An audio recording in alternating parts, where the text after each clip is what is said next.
Good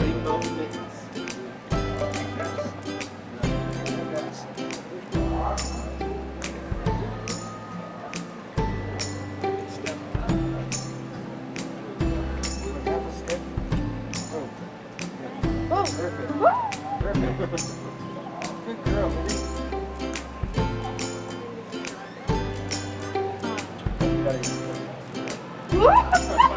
Okay, so let's come out a little bit. There are a few riding societies, like Opening Gaits, that tailor so easily to children and adults with disabilities. Victoria Ross truly enjoys the riding for what it is, but her mother, Helen, has personally seen Victoria benefit from horse riding as therapy for her cerebral palsy. Yeah, when Victoria started riding, she used to have to stop during the lesson 2 or 3 times to lay down on the horse and rest. It was a really hard struggle for her to keep her balance. There's 3 people that go with her. There's one person leads the horse, and there's 2 that walk on either side of her so that she doesn't fall off. In fact, therapeutic riding has helped countless participants at Opening Gaits. Many in the community have used horseback riding as a comfort away from disabilities like cerebral palsy, Down syndrome, and many more. Throughout the lesson, riders are required to do various activities such as counting, grabbing cones, and touching colors. They are also expected to do stretching activities such as putting their arms up in the air, petting the horse behind their saddle, and directing them with their reins.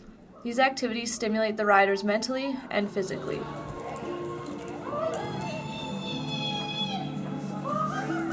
How long do you ride horses for? Close to 20 years. 20 years. Like it. You like it? Yeah.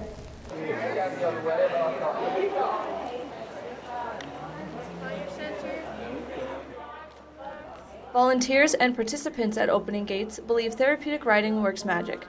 Opening Gaits Vice President Sheila Wilmot has seen firsthand the power of therapeutic riding. For me, it's watching all the riders ride, to see what they get from it and their enjoyment, and see the sparkle in their eyes or the little squeal out of their mouths. And from children to adults, it doesn't matter, nonverbal to verbal, everybody's got a story and everybody loves it. Sheila learned about Opening Gaits while she was looking for a riding facility for her own daughter Maggie. Once she saw the true benefit to riding, she took up position as vice president for the society. As she describes, Sheila believes therapeutic riding not only benefits the riders physically, but also socially and mentally. For my daughter, and I do see it in other ones, they learn to sit up and hold their backs, their muscles, their abdomen.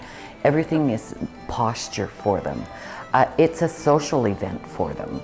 They get out there and they're challenged with games, and so they count or they touch colors, and it's just interaction between the horses plus the other riders that are involved. Although the society has had great success, Sheila admits there have been some struggles maintaining the project. For one thing, almost all the equipment, including the horses, are donated and rented. The upkeep, according to Sheila, can be difficult. We struggle with volunteers. We always are looking for volunteers. There's lots of days we're short. And we're short on, because we are a charity, we need money, and we're fundraising, and we try to have something come in so that our funds are available to help all these riders have something to do and be able to go there and do it. No matter the difficulties, Opening Gaits still joins the group of therapeutic societies in the city. From what Sheila has seen, the riding has helped more than just the riders. Not only do the riders receive a second chance through therapeutic riding, the horses do as well. Each one of the horses at Opening Gaits has been generously donated by their owners to be used for therapy riding. All the horses have their own unique background that led them all to being therapy horses. This includes Libby, one of the favorites at Opening Gaits. She's returned every year for over a decade, and the children in the program adore her the most. Libby is a rock. She will tolerate everything and anything.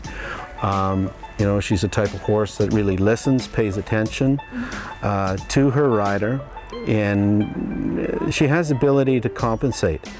You know, if a rider's off balance a bit, or if a rider is a little bit vocal, no big deal. Yeah. She doesn't feed on that energy, so that's important. Even when we have, you know, somewhat medical emergencies inside the arena, she knows, she senses when there's trouble, or when the riders troubled themselves. She will just stop, just shut her down to make sure everyone's safe. She's nice, gentle, and fast. A physiotherapist at Panther Sports Medicine and Rehabilitation Center, Dr. Lauren Weber has been horseback riding her entire life and is actively involved with the Foothills Therapeutic Riding Society. When the horses move to and fro, your pelvis moves with the horse as the horse moves forward, and that generates a little bit of rotation in the pelvis, as well as some tilting up and down and some lateral movements, okay, side to side. Depending on how you get the participant in the tack, it can change the alignment of the spine. So sitting forward in the tack can generate a little bit of them sitting more on their ischiums, or the seat bones back through here, and can round their lower back and engage their flexor muscles or their abdominals in front and create more of a flexion. Dr. Weber says she too believes in therapeutic riding. She believes horses are beneficial mentally, verbally, and physically to those who need them most. Physically, it allows kids, again, with some physical disabilities or cognitive disabilities, to engage in physical therapy, occupational therapy, or speech and language pathology treatments, whether it's through therapeutic riding or hippotherapy, without actually having someone nagging on them. So they end up working while enjoying the therapy. It's fun, it's not a lot of work for them. So I think it can be really quite beneficial for the right participant. After 20 years of riding, Victoria can now hold herself up without needing help from any of the sidewalkers. According to her mother, Helen, this is incredible because she was never supposed to be able to hold herself up. This is one example of how powerful therapeutic riding really is. I've seen many other opportunities that I can't explain. A horse will react in such a manner to our clients, and I go, I can't explain that. It can't go to a textbook and say this is why this happened. The horse just knows. I truly think that they still have a connection with their inner self and other beings that the verbal language doesn't cover.